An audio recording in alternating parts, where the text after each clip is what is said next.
Bapak Ibu Saudara-saudari yang terkasih di dalam Tuhan Yesus Kristus, marilah kita berdoa sebelum kita memasuki pelayanan pemberitaan firman Tuhan. Ya Tuhan, Sang Sumber kehidupan kami datang kepadamu di tengah-tengah setiap realita pengalaman yang sudah terjadi di dalam kehidupan kami. Kami jujur mengakui bahwa kami masih menyimpan kepahitan di dalam hati kami. Kami masih menyimpan kemarahan di dalam hati kami. Tetapi biarlah waktu demi waktu, kesempatan demi kesempatan adalah waktu dan kesempatan di mana kami berproses sehingga kami berpulih, dan tentu dengan pertolongan Tuhan kami menjadi semakin baru dan kami menjadi semakin baik. Biarlah apa yang kami baca dan renungkan bersama-sama boleh menolong kami, memperkuat kami, menegur kami, sehingga pemberitaan firman Tuhan ini membuat kami melihat segala sesuatu dengan kacamata yang baru. Ya Tuhan, bersabdalah, dengan kerendahan hati kami mendengarkannya. Dalam nama Tuhan Yesus Kristus kami berdoa. Amin.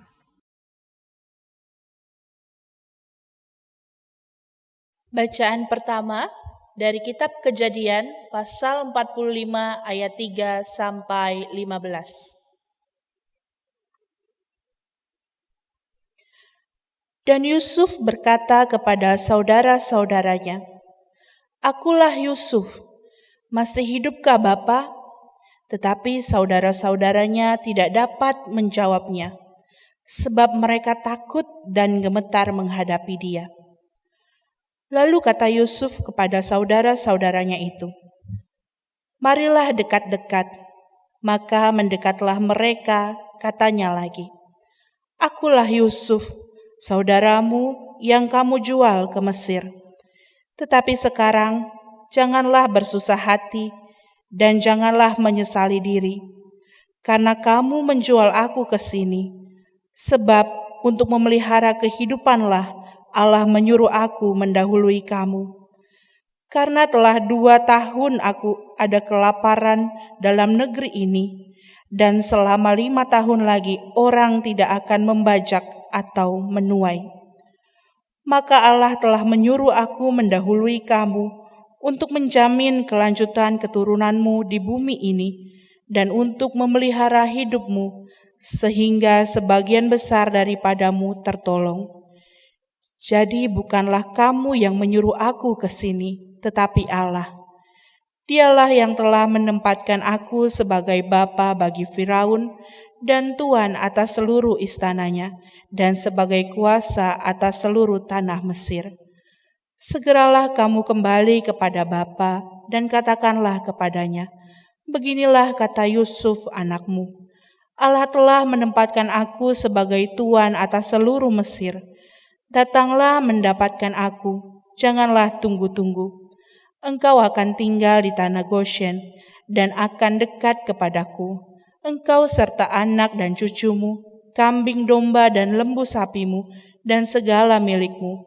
Di sanalah aku memelihara engkau, sebab kelaparan ini masih ada 5 tahun lagi. Supaya engkau jangan jatuh miskin bersama seisi rumahmu dan seluruh orang yang ikut serta dengan engkau. Dan kamu telah melihat dengan mata sendiri, dan saudaraku Benyamin juga, bahwa mulutku sendiri mengatakannya kepadamu. Sebab itu ceritakanlah kepada Bapa segala kemuliaan di negeri Mesir ini, dan segala yang telah kamu lihat. Kemudian segeralah bawa Bapa kemari. Lalu dipeluknyalah leher Benyamin adiknya itu, dan menangislah ia, dan menangis pulalah Benyamin pada bahu Yusuf. Yusuf mencium semua saudaranya itu dengan mesra, dan ia menangis sambil memeluk mereka. Sesudah itu barulah saudara-saudaranya bercakap-cakap dengan dia. Demikianlah sabda Tuhan. Syukur pada Allah.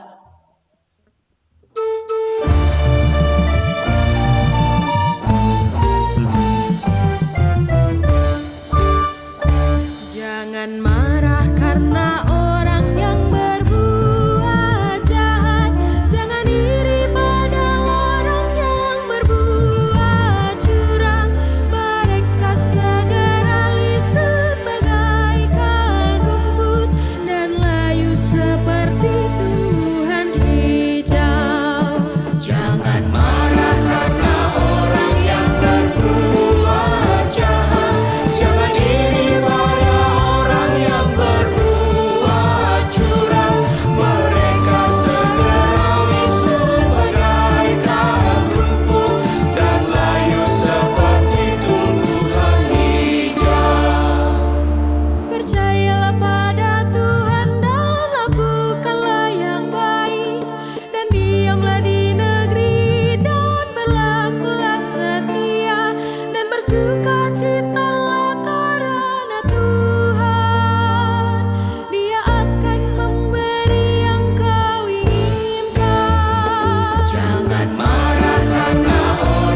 Bacaan kedua dari surat 1 Korintus 15 ayat 35 sampai 40.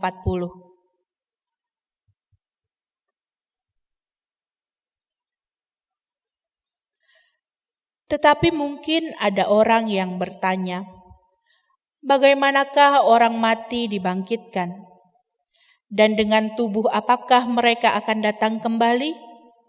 Hai orang bodoh, apa yang engkau sendiri taburkan tidak akan tumbuh dan hidup kalau ia tidak mati dahulu. Dan yang engkau taburkan bukanlah tubuh tanaman yang akan tumbuh, tetapi biji yang tidak berkulit, umpamanya biji gandum atau biji lain. Tetapi Allah memberikan kepadanya suatu tubuh seperti yang dikehendakinya. Ia memberikan kepada tiap-tiap biji tubuhnya sendiri. Bukan semua daging sama, daging manusia lain daripada daging binatang, lain daripada daging burung, lain daripada daging ikan. Ada tubuh sorgawi dan ada tubuh duniawi, tetapi kemuliaan tubuh sorgawi lain daripada kemuliaan tubuh duniawi. Demikianlah sabda Tuhan. Syukur pada Allah. Saudara-saudara yang terkasih dalam Tuhan Yesus Kristus, bacaan Injil dari Lukas pasal 6 ayat 27 sampai dengan ayatnya yang ke-38.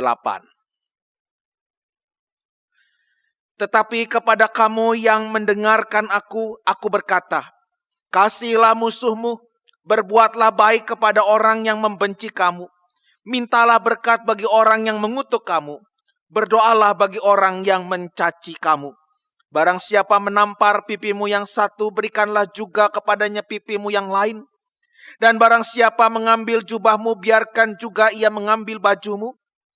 Berilah kepada setiap orang yang meminta kepadamu, dan janganlah meminta kembali kepada orang yang mengambil kepunyaanmu.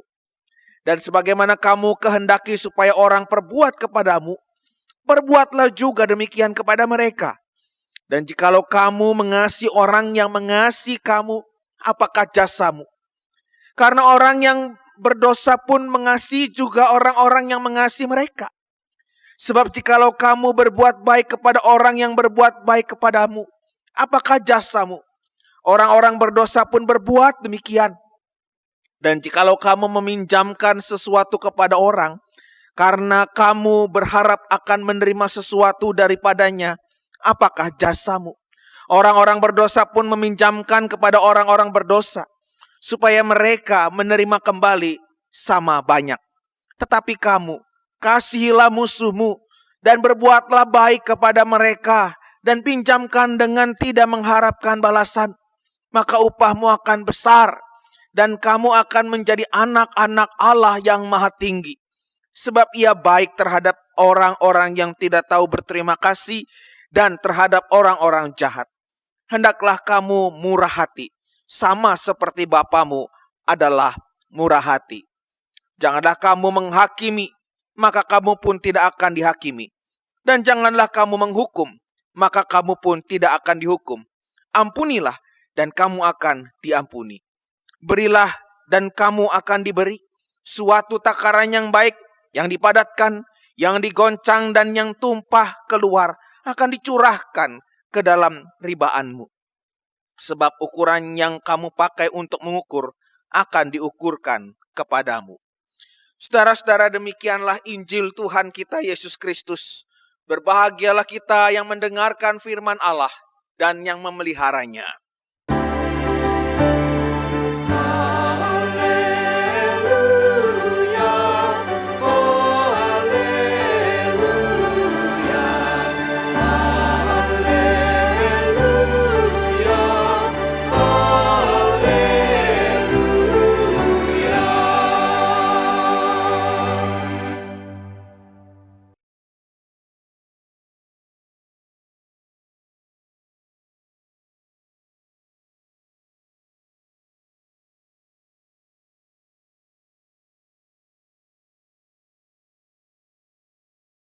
Saudara-saudara yang terkasih dalam Tuhan Yesus Kristus, barangkali saudara-saudara masih mengingat kematian tragis Ade Sarah Angelina Suroto.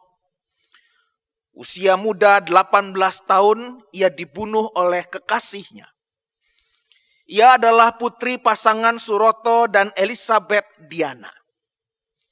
Saudara-saudara yang terkasih dalam Tuhan kita Yesus Kristus, betapapun itu adalah kejadian yang tragis, betapapun itu adalah kejadian yang sungguh-sungguh melukai, mendatangkan kemarahan.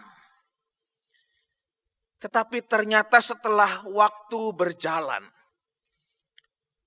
dikisahkan orang tua Ade Sarah Angelina Suroto memberikan kesaksian.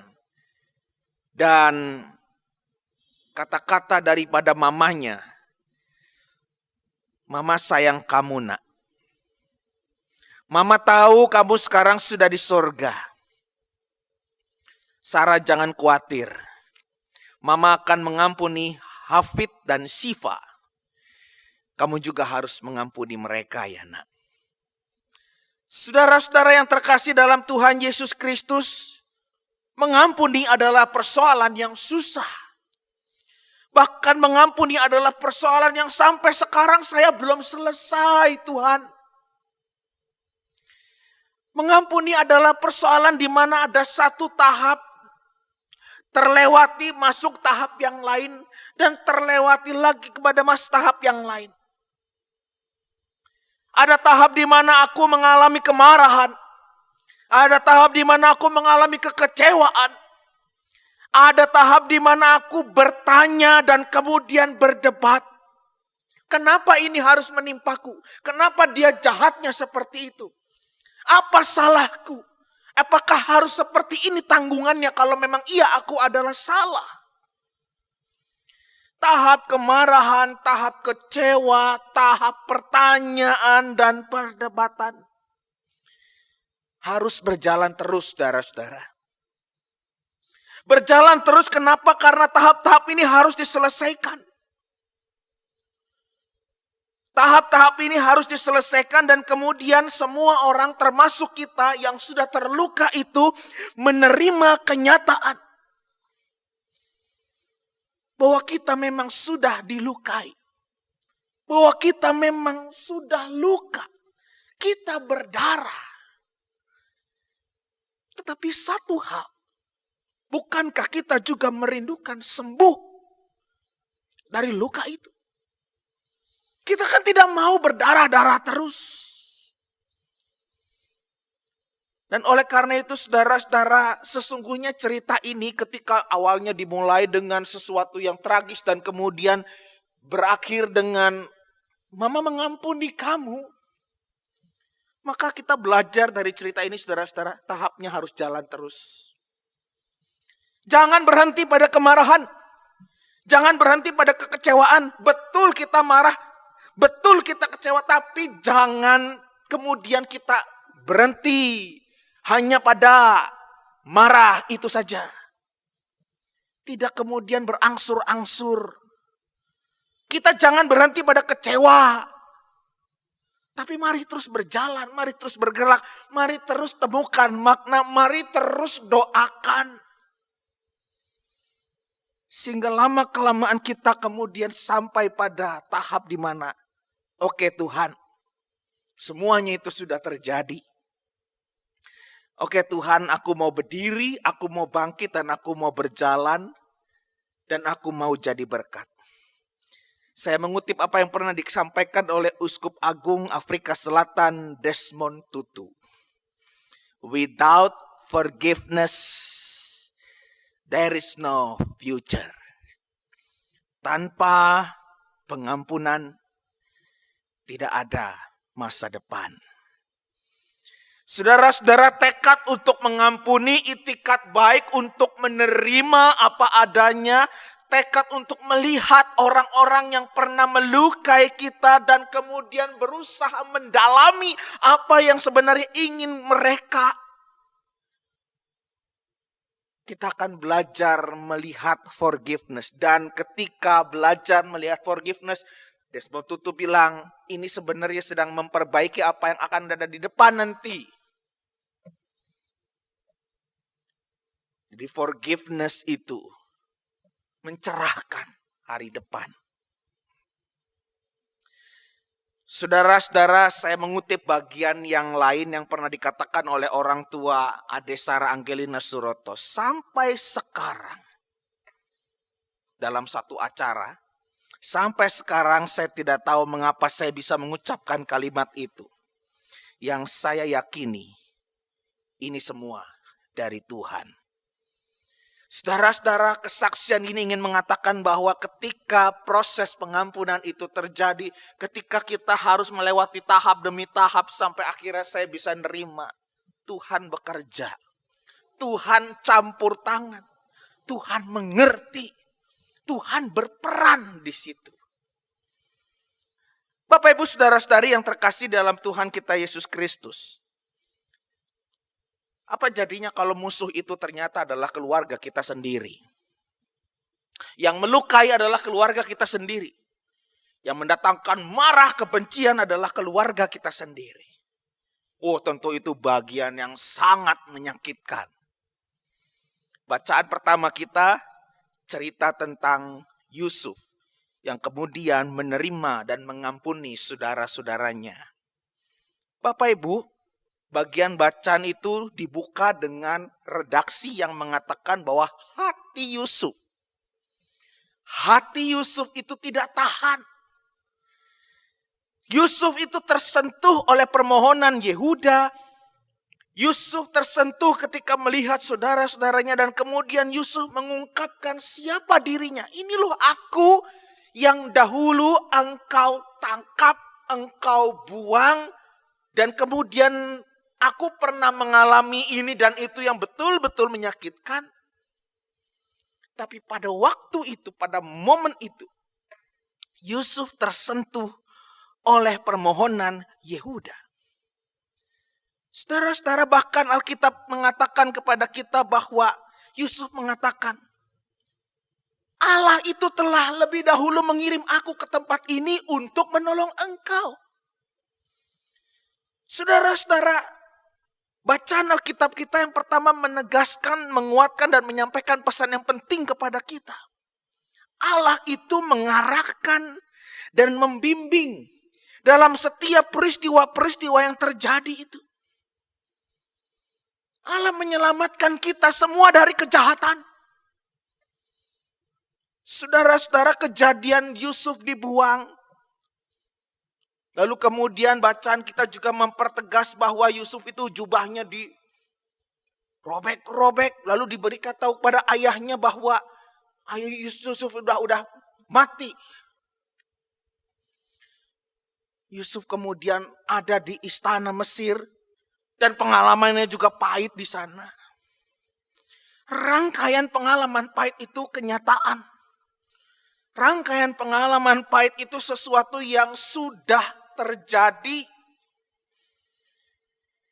Rangkaian pengalaman pahit itu jahat.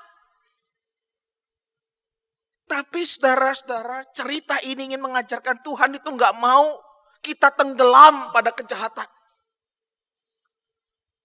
Tuhan mengangkat kita. Tuhan mengangkat Yusuf agar tidak tenggelam pada kejahatan. Makanya dia berkata kepada saudaranya, aku telah diutus Tuhan ke sini supaya menyelamatkan jalan, membuka jalan bagimu. Saudara-saudara, perilaku Yusuf kepada saudara-saudaranya yang mau mengampuni dan menerimanya sesungguhnya telah membebaskan saudara-saudaranya. Dan lihatlah saudara-saudara, bacaan kita itu menggambarkan situasi yang begitu indah. Ini situasi yang sudah berubah. Situasi yang kemudian mereka berbicara satu sama lain, bahkan berpelukan. Situasi itu berubah karena forgiveness. Saudara-saudara, mari kita belajar untuk melihat realita musuh. Ya, musuh itu kan ada saja dalam kehidupan kita. Di mana-mana bisa saja kita mendapatkan musuh dan menerima permusuhan. Tapi mari kita maknai betapa cerita tadi Perjanjian lama itu mengatakan Yusuf dimusuhi oleh saudara-saudaranya. Kok saudara kok memusuhi? Kok ya tega? Dan seterusnya. Nah sekarang mari kita belajar bahwa ternyata musuh itu adalah pengalaman hidup orang beriman. Dan musuh itu sesuatu yang membuat kita jatuh. Saya mengutip apa yang pernah dikatakan oleh Fransiskus dari Assisi. Tidak ada yang disebut musuh. Semua adalah kawanmu. Dan tidak ada yang membahayakanmu. Kamu tidak memiliki musuh kecuali dirimu sendiri. Nah ini menarik saudara-saudara. Ternyata musuhnya itu bukan siapa-siapa yang bisa kita tunjuk, yaitu orang lain yang ada di sekitar kita. Tapi musuhnya itu dirimu sendiri. Ketika terjadi realita permusuhan, ada orang yang bikin kita marah, kita bisa bereaksi dan mengungkapkan kemarahan lebih gede daripada dia. Kita bisa mengacungkan senjata kita bisa memukul mereka. Jadi permusuhan itu membuat kita marah dan kita marah membuat situasi makin rusak. Situasi makin tak terkendali. Situasi makin parah. Makin banyak orang yang berdarah. Fransiskus dari Assisi bilang kalau begitu yang jahat adalah kita.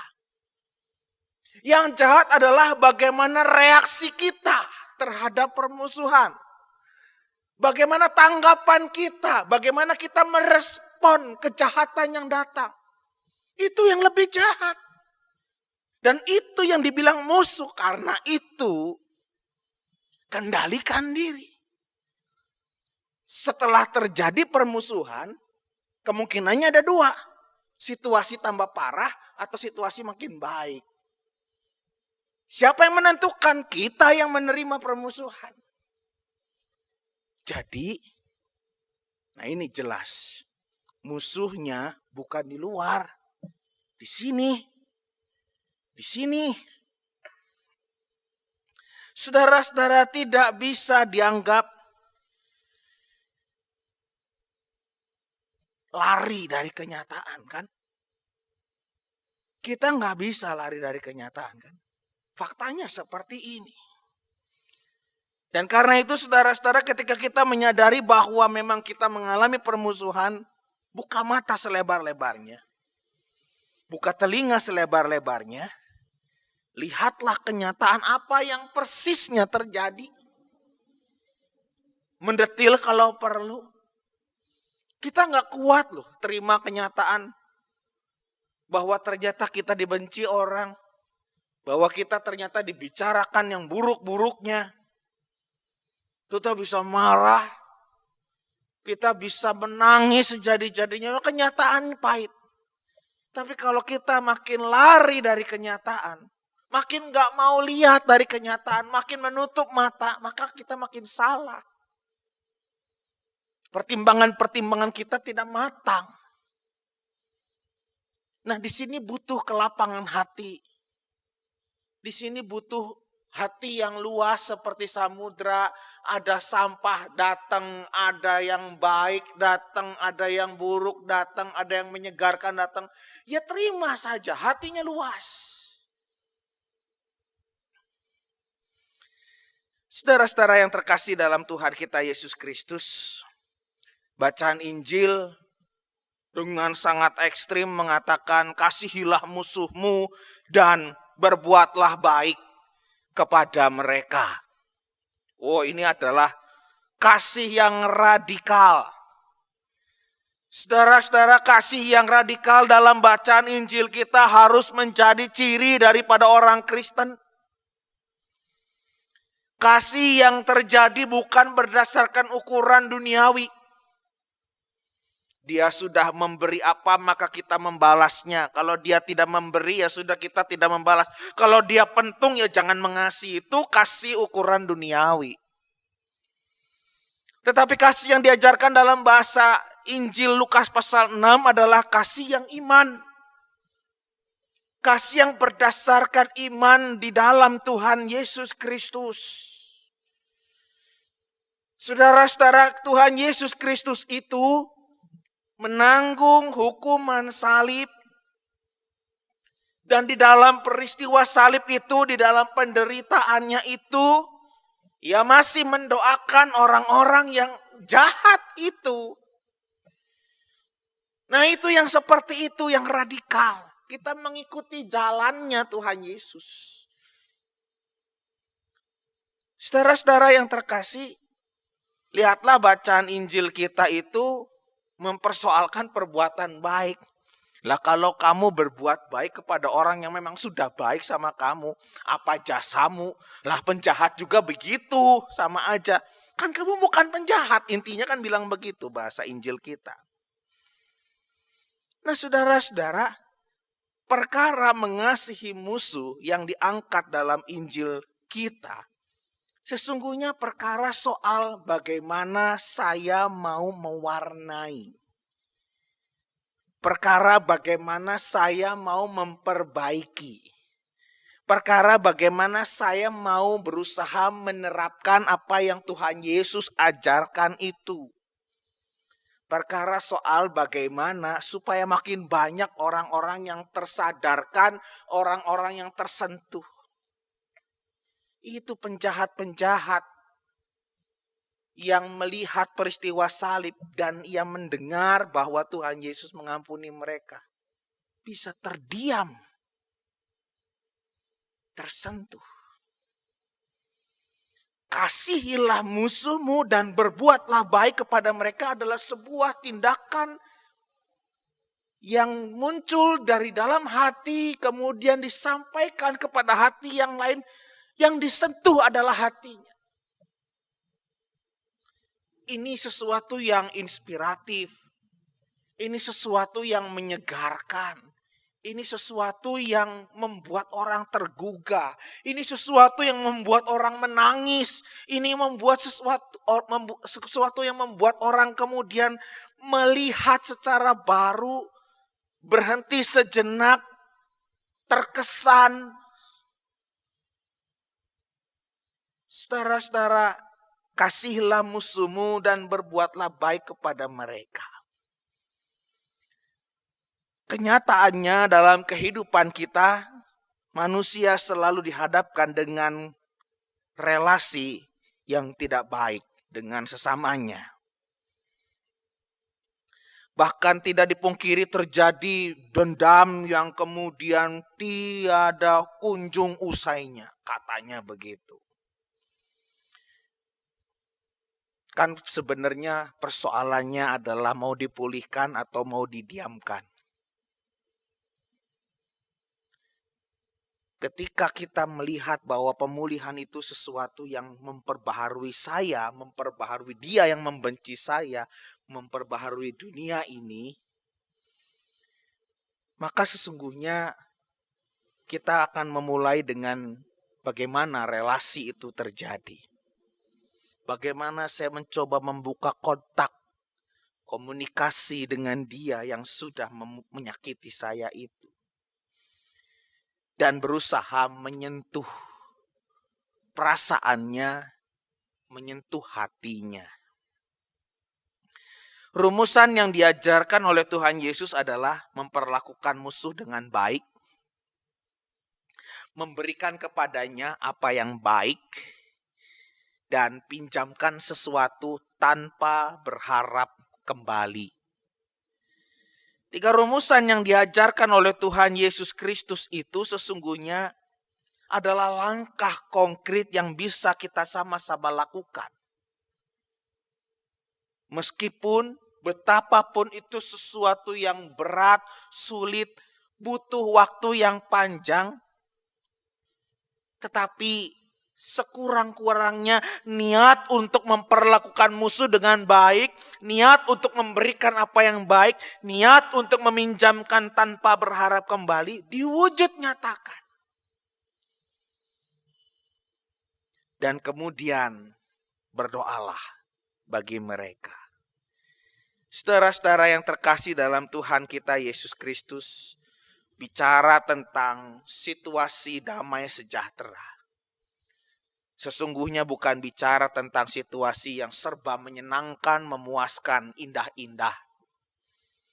Tetapi situasi tentang damai sejahtera adalah situasi tentang bagaimana saya pulih dengan Dia. Saya pulih dengan rasa sakit itu. Saya pulih dari kemarahan saya.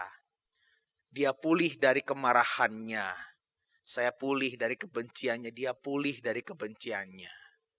Dan kita sama-sama membangun cinta kasih di dalam persekutuan Tuhan Yesus Kristus. Bukankah itu yang indah? Dan bukankah itu diharapkan semua orang, termasuk orang yang sedang membenci kita? Dia pun mengharapkan situasi pulih. Tuhan memberkati kita sekalian. Amin.